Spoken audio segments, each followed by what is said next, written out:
नमस्कार मित्रों, आज हम लेकर आए हैं संविधान के कुछ महत्वपूर्ण प्रश्न उत्तर जिनको उम, आपको एग्ज़ाम में बहुत फ़ायदा मिलेगा और ये बेसिक क्वेश्चंस हैं जो एक पहला टॉपिक जो आप संविधान पढ़ना शुरू करते हैं तो पहले टॉपिक से आप संविधान की जो बेस है, आधारभूत जो एक्ट्स हैं, उनको पढ़कर इस क्वेश्चन को सॉल्व कर सकते हैं। तो चलिए शुरू करते हैं। पहला क्वेश्चन है भारत में एक सुनिश्चित शासन प्रणाली को आरंभ करने वाला अधिनियम कौन-सा था? भारत में अंग्रेज अंग्रेज जब आए तो उन्होंने भारत में एक सुनिश्चित शासन प्रणाली को स्थापित करने के लिए अधिनियम या एक्ट पारित किया। वो एक्ट कौन-सा था? वो एक्ट था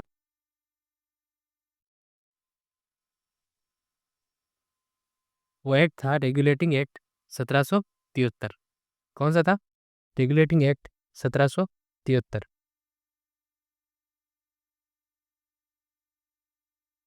नेक्स्ट क्वेश्चन की तरफ बढ़ते हैं। जो रेगुलेटिंग एक्ट आया था, जो भारत में शासन स्थापित करने के लिए अंग्रेजों ने लागू किया था, वो किस वर्ष में लागू हुआ था? देखिए दोस्तों, इसमें भारी कन्फ्यूज़न होता है कि 1773 में वो एक्ट आया था, लेकिन लागू 1 साल के बाद हुआ था यानी 1774 में। वो 1774 में लागू हुआ था। कब हुआ था? 1774 में। ठीक है? नेक्स्ट क्वेश्चन की तरफ बढ़ते हैं। नेक्स्ट क्वेश्चन है बंगाल प्रेसिडेंसी के प्रशासन हेतु एक गवर्नर जनरल की नियुक्ति किस अधिनियम के तहत की गई?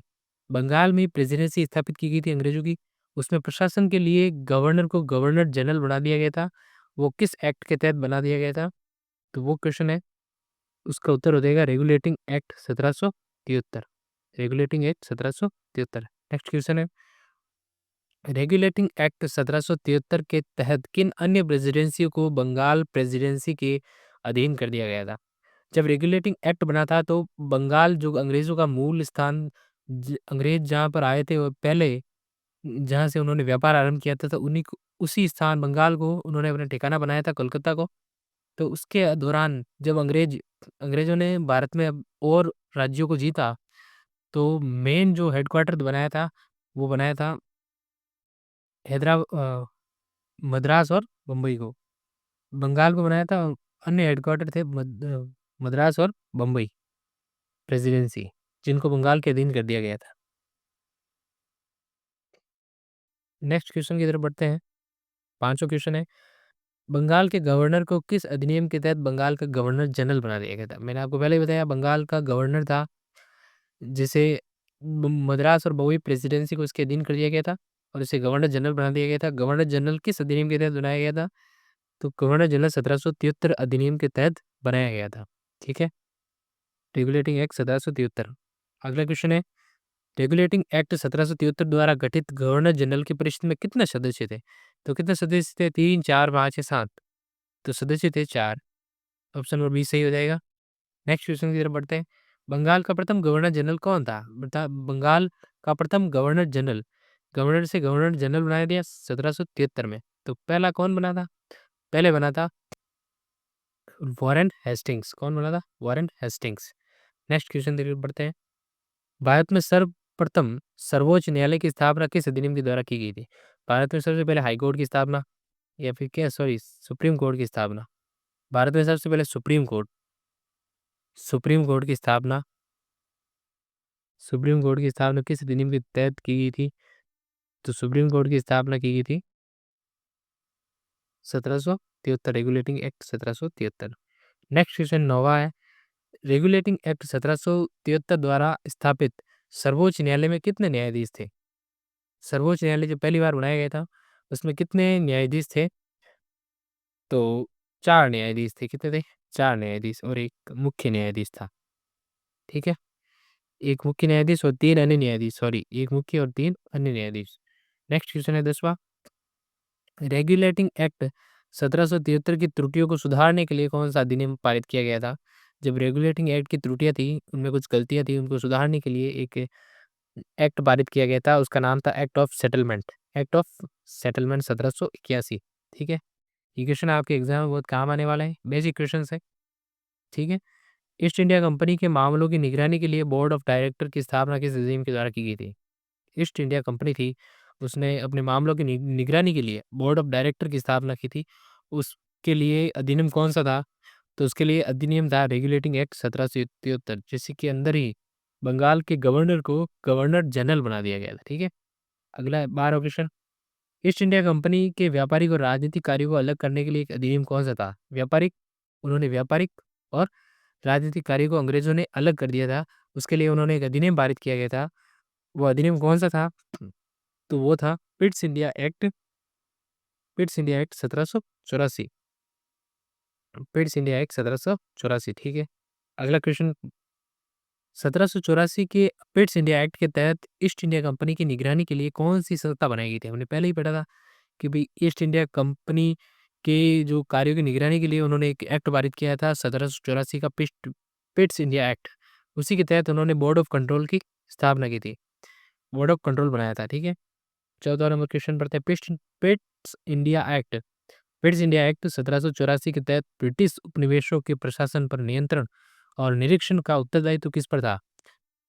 हमने पहले ही क्वेश्चन ये किया है, किसका नियंत्रण था? बोर्ड ऑफ कंट्रोल का। नेक्स्ट क्वेश्चन है, 1784 के बीच पिट्स इंडिया एक्ट के अधीन गठित बोर्ड ऑफ कंट्रोल के सदस्यों की नियुक्ति कौन करता था? बोर्ड तो बना दिया, बोर्ड ऑफ कंट्रोल बना दिया, उसके बाद उसकी निगरानी करने उसकी सदस्य थे, उसकी नियुक्ति कौन करेगा? उसकी नियुक्ति करने वाला था ब्रिटिश सम्राट, ब्रिटिश सम्राट, ठीक है? आगे चलते हैं। पिट्स इंडिया एक्ट 1784 के तहत कंपनी के व्यापारिक मामलों के अधीक्षण की अनुमति किसके पास थी? जो कंपनी के व्यापारिक मामले थे वो किसके अनुसार कार्य करते थे? तो वो कार्य करते थे बोर्ड ऑफ डायरेक्टर के अनुसार। बोर्ड ऑफ कंट्रोल तो खाली निगरानी रखता था और बोर्ड ऑफ डायरेक्टर था जिसके पास उसके सारे व्यापारिक मामलों की जो निरीक्षण जाँच करता था। अगला क्वेश्चन है 17, गवर्नर जनरल को विशेष परिस्थितियों में अपनी परिषद के निर्णय को निरस्त करने अथवा लागू करने का अधिकार किस अधिनियम में प्रदान किया गया था? गवर्नर जनरल को विशेष परिस्थितियों में अपनी परिषद के निर्णय को निरस्त करने अथवा उसे लागू करने का अधिकार किस अधिनियम में प्रदान किया गया था? तो वो 17 नंबर क्वेश्चन का आंसर हो जाएगा बी, 1786। अधिनियम 1786 के तहत उसे अधिकार था। 18 नंबर सवाल है, किस अधिनियम के द्वारा गवर्नर जनरल को प्रधान सेनापति की शक्तियां भी प्रदान की गई थी? गवर्नर जनरल था बंगाल का, जिसको मद्रास और मुंबई की प्रेसिडेंशिया दे दी गई थी, उसके अधीन कर दी गई थी और उसको प्रधान सेनापति की शक्तियां किस अधिनियम के द्वारा प्राप्त हो गई थी? तो ये अधिनियम 1786 के तहत, ठीक है? 19 नंबर क्वेश्चन है, चार्टर अधिनियम 1793 के तहत ईस्ट इंडिया कंपनी के व्यापारिक कार्यों को कितने वर्षों के लिए व्यापारिक अधिकारों को कितने वर्षों के लिए बढ़ा दिया गया था? कितने वर्षों के लिए बढ़ा दिया गया था? तो वो थे 20 वर्ष। कितने वर्ष? 20 वर्ष। 20 वर्ष आपका राइट आंसर हो जाएगा। नेक्स्ट क्वेश्चन 20वां, किस चार्टर के द्वारा बोर्ड ऑफ कंट्रोल के सदस्यों को भारत के राजस्व से वेतन देने का प्रावधान दिया गया था? जो बोर्ड ऑफ कंट्रोल के जो सदस्य थे, उन्हें वेतन भी भारत के ही राजस्व से, जो भारत को जिस व्यापार द्वारा आय होती थी, उसी आय में से बोर्ड ऑफ कंट्रोल के जो सदस्य थे, उनको वेतन देने का प्रावधान दिया गया था। वो किस अधिनियम के द्वारा दिया गया था? उस 20 का आंसर हो जाएगा चार्टर एक्ट 1793। चार्टर एक्ट 1793 के तहत। नेक्स्ट क्वेश्चन की तरफ बढ़ते हैं। ईस्ट इंडिया कंपनी के सभी वाणिज्यिक अधिकार किस अधिनियम द्वारा किस अधिनियम द्वारा समाप्त कर दिए गए थे? ईस्ट इंडिया कंपनी के सभी जो वाणिज्यिक एकाधिकार थे कि भई ईस्ट इंडिया कंपनी ही सारे व्यापार पर कंट्रोल करेगी, वो अधिकार समाप्त कर दिए गए थे। वो कौन-सा अधिनियम था? तो वो था चार्टर एक्ट 1833, चार्टर एक्ट 1833, ठीक है? Charter act 1833। नेक्स्ट क्वेश्चन की तरफ बढ़ते हैं 22 नंबर। किस अधिनियम द्वारा बंगाल के गवर्नर को संपूर्ण भारत का गवर्नर जनरल बना दिया गया था? ये हमने पहले भी पढ़ा था।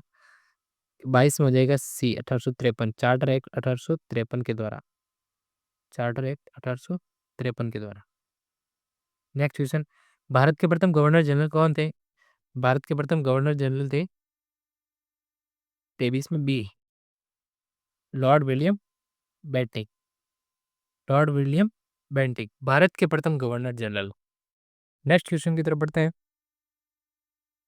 सवाल नंबर 24, चार्टर एक्ट 1833 के तहत बम्बई और मद्रास की परिषदों की विधि निर्माण की शक्ति किसके द्वारा समाप्त कर दी गई थी?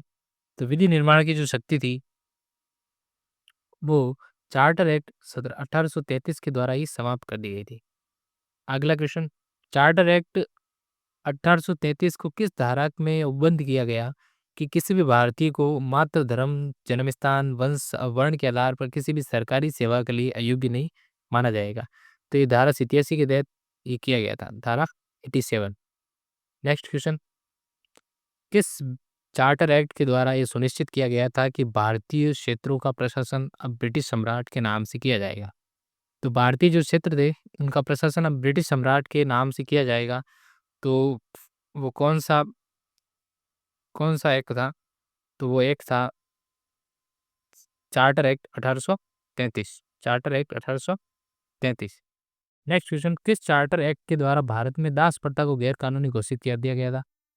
कौन सा एक एक्ट था जिसके द्वारा भारत में जो दास प्रथा थी उसको गैर कानूनी घोषित कर दिया गया था?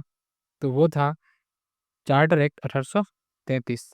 चार्टर एक्ट 1833 के द्वारा। नेक्स्ट क्वेश्चन की तरफ बढ़ते हैं। चार्टर एक्ट 1833 के तहत गवर्नर जनरल की परिषद में किस चौथे सदस्य के रूप में नियुक्त किया गया था? चौथा सदस्य कौन था उस चार्टर एक्ट के अनुसार? चौथा सदस्य कौन था? मैकाले था। कौन था? मैकाले। अगला क्वेश्चन, किस चार्टर के द्वारा नियंत्रक मंडल, बोर्ड ऑफ कंट्रोल, जिसको हिंदी में कहते हैं नियंत्रक मंडल के सदस्यों को भारत के राजस्व से वेतन देने का प्रावधान किया गया था? भारत के राजस्व से उन्हें वेतन मिलेगा। और वो कौन सा चार्टर एक्ट था? तो वो चार्टर एक्ट था 1793। 1793। नेक्स्ट क्वेश्चन, किस चार्टर के द्वारा यह स्पष्ट किया गया कि गवर्नर जनरल बंगाल में अपनी अनुपस्थिति के समय परिषद के असैनिक सदस्य को अपने परिषद का उप प्रधान नियुक्त कर सकता है? तो ये चार्टर एक्ट कौन सा था? ये चार्टर एक्ट था 1793। 1793। नेक्स्ट क्वेश्चन, किस अधिनियम के द्वारा बिना लाइसेंस के शराब की बिक्री पर रोक लगा दी गई? बिना लाइसेंस के द्वारा आप शराब नहीं बेच सकते। तो ये एक्ट कौन सा था? ये था charter act 1793। Charter act 1793। Next question है, किस चार्टर द्वारा सभी अंग्रेज व्यापारियों को भारत से व्यापार की छूट प्रदान करने का प्रावधान किया गया? चार्टर एक्ट आया, उसके अंतर्गत सभी अंग्रेजी व्यापारियों को भारत से व्यापार की छूट प्रदान करने का प्रावधान किया गया था। ये कौन सा एक्ट था? ये भी था चार्टर एक्ट 1813 में। Charter act 1813। ठीक है। भारत में ईसाई धर्म के प्रचार की अनुमति किस अधिनियम के द्वारा प्रदान की गई? भारत में ईसाई धर्म, जो अंग्रेज आए तो उन्होंने ईसाई धर्म का प्रचार प्रसार के लिए एक्ट पारित किया था। वो एक्ट कौन सा था? वो एक्ट था 1813। 1813। किस चार्टर एक्ट 1813 के तहत ईस्ट इंडिया कंपनी को भारत में शिक्षा पर वार्षिक रूप से कितनी राशि खर्च करने का प्रावधान किया गया था? तो भारत में अंग्रेज आए और अंग्रेजों ने अपने अनुसार भारतीय शिक्षा पर खर्चा किया। और वो कितना खर्चा था? वो मात्र था 1 लाख रुपए। कितना था? 1 लाख रुपए प्रावधान ही किया गया, पता नहीं इसमें से कितने रुपए खर्च भी किए गए या नहीं किए गए। नेक्स्ट क्वेश्चन है, किस अधिनियम के द्वारा ब्रिटिश संसद ने चाय और चीन के साथ व्यापार को छोड़कर ईस्ट इंडिया कंपनी के भारत के साथ एकाधिकार को समाप्त कर दिया? कौन सा था? चार्टर एक्ट 1813 के द्वारा। अगला प्रश्न है, चार्टर एक्ट 1833 के तहत पहला विधि विशेषज्ञ किसे नियुक्त किया गया था? Law member. पहला लॉ मेंबर कौन था विधि विशेषज्ञ? पहला विधि विशेषज्ञ था मैकाले। कौन था? मैकाले। अगला प्रश्न है, इसको रेड कर लेते हैं। पहली बार किस चार्टर एक्ट द्वारा गवर्नर जनरल के विधायी और प्रशासनिक कार्यों का विभाजन कर दिया गया था? गवर्नर जनरल के विधायी और प्रशासनिक कार्यों का विभाजन कर दिया गया था। इंपॉर्टेंट क्वेश्चन है। ये था चार्टर एक्ट 1853। Charter act 1853। अगला क्वेश्चन है, किस अधिनियम के द्वारा विधि निर्माण के लिए भारतीय केंद्रीय विधान परिषद की स्थापना की गई? भारतीय केंद्रीय विधान परिषद। भारतीय केंद्रीय विधान परिषद की स्थापना 1853। कौन सा था? 1853। किस चार्टर एक्ट में बंगाल के प्रशासनिक कार्य हेतु नए लेफ्टिनेंट गवर्नर की नियुक्ति का प्रावधान किया गया? बंगाल में जो प्रशासनिक कार्य है उसके लिए नए लेफ्टिनेंट गवर्नर की नियुक्ति का प्रावधान चार्टर एक्ट 1853। अगला क्वेश्चन, 1853 के चार्टर एक्ट के द्वारा सिविल सेवाओं के लिए प्रतियोगी परीक्षाओं का शुभारंभ किया गया था। इसे भारतीयों के लिए भी खोल दिया गया। इस संदर्भ में 1854 में गठित समिति का नाम क्या था? तो इसका नाम था मैकाले समिति। क्या कौन सी समिति थी? मैकाले समिति। आगे बढ़ते हैं। भारतीय विधान परिषद में पहली बार क्षेत्रीय प्रतिनिधित्व का सिद्धांत कब लागू किया गया? विधान परिषद में जो क्षेत्रीय प्रतिनिधित्व है, मतलब कि जो क्षेत्र के लोग हैं उनका प्रतिनिधित्व होगा, वही लड़ सकते हैं उसी क्षेत्र से संबंधित लोग। तो वो 1853 में लागू हुआ था। कब लागू हुआ था? 1853 में। आगे, 1853 के चार्टर एक्ट के द्वारा स्थापित विधान परिषदों में किस राजलेख के द्वारा ब्रिटिश सरकार ने ईस्ट इंडिया कंपनी के निदेशकों से भारत में जाने वाली नियुक्ति संबंधी शक्ति वापस ले ली? नियुक्ति संबंधी शक्ति वापस ले ली। तो ये था चार्टर एक्ट 1853। अगला प्रश्न, किस अधिनियम के द्वारा विधि सदस्य को गवर्नर जनरल की परिषद का पूर्ण सदस्य बना दिया गया? विधि सदस्य को गवर्नर जनरल की पूर्ण परिषद का सदस्य बना दिया गया। यह चार्टर एक्ट 1853। ठीक है। अगला क्वेश्चन, किस चार्टर एक्ट के द्वारा नियंत्रक मंडल बोर्ड ऑफ कंट्रोल के सदस्य को भारत के राजस्व से वेतन देने का प्रावधान किया गया था? पहले भी क्वेश्चन हमने पढ़ा है। ये था चार्टर एक्ट 1793। ठीक है। अगला क्वेश्चन है, किस चार्टर एक्ट के द्वारा यह स्पष्ट किया गया था कि गवर्नर जनरल बंगाल में अपनी अनुपस्थिति के समय परिषद के असैनिक सदस्य को अपने परिषद का उप प्रधान नियुक्त कर सकता? असैनिक सदस्य को परिषद का उप प्रधान सदस्य नियुक्त कर सकता है। तो ये चार्टर एक्ट 1793। Charter act 1793। अगला क्वेश्चन, किस अधिनियम के द्वारा बिना लाइसेंस के शराब की बिक्री पर रोक लगा दी गई? ये पहले क्वेश्चन पढ़ा आपने, ये 1793। अगला क्वेश्चन, किस अधिनियम चार्टर के द्वारा सभी अंग्रेज व्यापारियों को भारत से व्यापार की छूट प्रदान करने का उपबंध किया गया? ये चार्टर एक्ट 1813 के द्वारा। चार्टर एक्ट 1813 के द्वारा भारत में ईसाई धर्म के प्रचार की अनुमति किस चार्टर एक्ट के द्वारा की गई थी? ईसाई धर्म के प्रचार की अनुमति दी गई थी चार्टर एक्ट 1813। अगला क्वेश्चन, किस चार्टर के द्वारा भारत में शिक्षा पर ईस्ट इंडिया कंपनी को 1 लाख रुपए वार्षिक खर्च करने का प्रावधान किया गया था? तो ये भी चार्टर एक्ट 1813 के द्वारा। ठीक है। अगला क्वेश्चन, भारत के किस अधिनियम के द्वारा ब्रिटिश संसद ने चाय और चीन के साथ व्यापार को छोड़कर ईस्ट इंडिया कंपनी ने भारत के साथ व्यापारिक एकाधिकार को समाप्त कर दिया? तो ये चार्टर एक्ट 1813। अगला क्वेश्चन, चार्टर एक्ट 1813 द्वारा भारत में किसे पहला विधि विशेषज्ञ नियुक्त किया गया था? भारत में पहला विधि विशेषज्ञ मैकाले था। अगला क्वेश्चन, किस पहली बार किस अधिनियम के द्वारा गवर्नर जनरल के विधायी और प्रशासनिक कार्य का विभाजन कर दिया गया था? ये हमने पहले पढ़ा है। विधायी और प्रशासनिक कार्य का विभाजन चार्टर एक्ट 1853। चार्टर एक्ट 1853 के द्वारा। अगला क्वेश्चन, किस अधिनियम के द्वारा विधि निर्माण के लिए भारतीय केंद्रीय विधान परिषद की स्थापना की गई थी? विधि निर्माण के लिए भारतीय केंद्रीय विधान परिषद की स्थापना 1853 के द्वारा की गई थी। अगला क्वेश्चन, किस राजलेख में बंगाल के प्रशासनिक कार्य हेतु नए लेफ्टिनेंट गवर्नर की नियुक्ति की गई? बंगाल के जो प्रशासनिक कार्य है उसके कार्य के लिए नए लेफ्टिनेंट गवर्नर की नियुक्ति का प्रावधान चार्टर एक्ट 1853 के द्वारा। अगला क्वेश्चन, 1853 के चार्टर एक्ट द्वारा भारतीय सिविल सेवाओं के लिए प्रतियोगी परीक्षाओं का शुभारंभ किया गया था और इस संदर्भ में 1854 में एक समिति की स्थापना हुई थी। उस समिति का नाम था मैकाले समिति। कौन सी समिति? मैकाले समिति, भारतीय सिविल सेवाओं के लिए समिति। भारत विधान परिषद में पहली बार क्षेत्रीय प्रतिनिधित्व के सिद्धांत का अधिनियम किस अधिनियम के द्वारा चार्टर एक्ट के द्वारा आरंभ किया गया था? क्षेत्रीय प्रतिनिधित्व होगा, यह 1853 के द्वारा। अगला क्वेश्चन, किस अधिनियम के द्वारा ब्रिटिश सरकार ने ईस्ट इंडिया कंपनी के निदेशकों से भारत में की जाने वाली नियुक्ति संबंधी शक्ति वापस ले ली? ईस्ट इंडिया कंपनी ने निदेशकों ने भारत में की जाने वाली नियुक्ति संबंधी शक्ति वापस ले ली। तो वो चार्टर एक्ट 1853 के द्वारा। अगला क्वेश्चन, किस अधिनियम के द्वारा विधि सदस्य को गवर्नर जनरल की परिषद का पूर्ण सदस्य बना दिया गया था? विधि सदस्य को गवर्नर जनरल की जो परिषद थी उसका पूर्ण सदस्य बनाया गया था, वो था चार्टर एक्ट 1853। Charter act 1853। दोस्तों, वीडियो अच्छी लगी तो लाइक कीजिएगा और संविधान से जुड़े और क्वेश्चंस के लिए कमेंट में ज़रूर बताइएगा। आपके कितने सवाल सही हुए वो भी कमेंट करके ज़रूर बताइएगा। थैंक यू, धन्यवाद।